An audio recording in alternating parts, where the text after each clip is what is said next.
अस्सलाम वालेकुम दोस्तों, कहिड़ा हाल आहिनि अव्हांजा। उम्मीद त ख़ुशि हूंदव। दोस्तों, जलाल चांडियो जे अचण खां पोइ कहिड़ा फ़नकार गुमनामीअ जे वर चढ़ी विया, अॼु जी वीडियो में उन्हीअ मुतलिक़ तव्हां सां ॻाल्हाईंदासीं। पर उन्हीअ खां पहिरियां सभिनी दोस्तनि खे गुज़ारिश कंदुसि त बराए महिरबानी जिन मुंहिंजे यूट्यूब चैनल खे सब्सक्राइब नाहे कयो, उन्हनि सभिनी दोस्तनि खे अर्ज़ु कंदुसि त मुंहिंजे यूट्यूब चैनल खे सब्सक्राइब कयो ऐं लाइक कयो वीडियो खे ऐं शेयर कयो पंहिंजे दोस्तनि सां। दोस्तों, अचो त हलूं था पंहिंजी वीडियो तरफ़। सभ खां पहिरियां जे फ़नकार जो पाण ज़िक्र कंदासीं उहो आहे फ़ोटो ज़रदारी। दोस्तों, जलाल चांडियो खां पहिरियां सिंध में फ़ोटे ज़रदारीअ जो उरूज हूंदो हुयो। माण्हू फ़ोटे ज़रदारीअ खे वॾी सिक ऐं चाह सां ॿुधंदा हुया, पर जलाल चांडियो जे अचण खां पोइ फ़ोटो ज़रदारी मैदान तां ई हटी वियो। दोस्तों, फ़ोटे ज़रदारी खां पोइ पाण जंहिं फ़नकार जी ॻाल्हि कंदासीं उहो आहे शमन मीराली। दोस्तों, शमन मीराली बि जलाल चांडियो खां पहिरियां तमामु मक़बूल ॻाइणो तसवुरु कयो वेंदो हुयो, पर हीअ बि जलाल चांडियो जो मुक़ाबिलो न करे सघियो ऐं पोइते रहिजी वियो। दोस्तों, शमन मीराली खां पोइ जे ॻाइण जो पाण ज़िक्र कंदासीं उहो आहे मंज़ूर सखीराणी।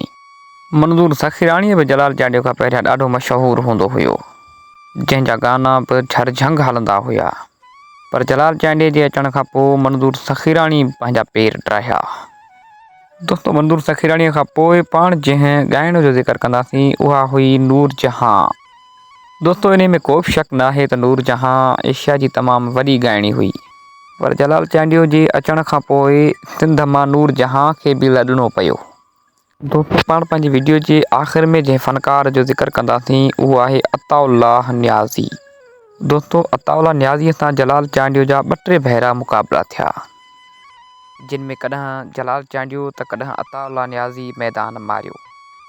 पर सिंध में जलाल चांडियो जे अचण खां पोइ अताउल्लाह न्याज़ीअ जी बि उहा मक़बूलियत न रही। त दोस्तों, इहे हुया उहे पंज फ़नकार जिन खे सिंध में जलाल चांडियो खां पोइ ज़वाल जो शिकार थियणो पियो ऐं जलाल चांडियो अची इन्हनि फ़नकारनि जी जॻह वालारी।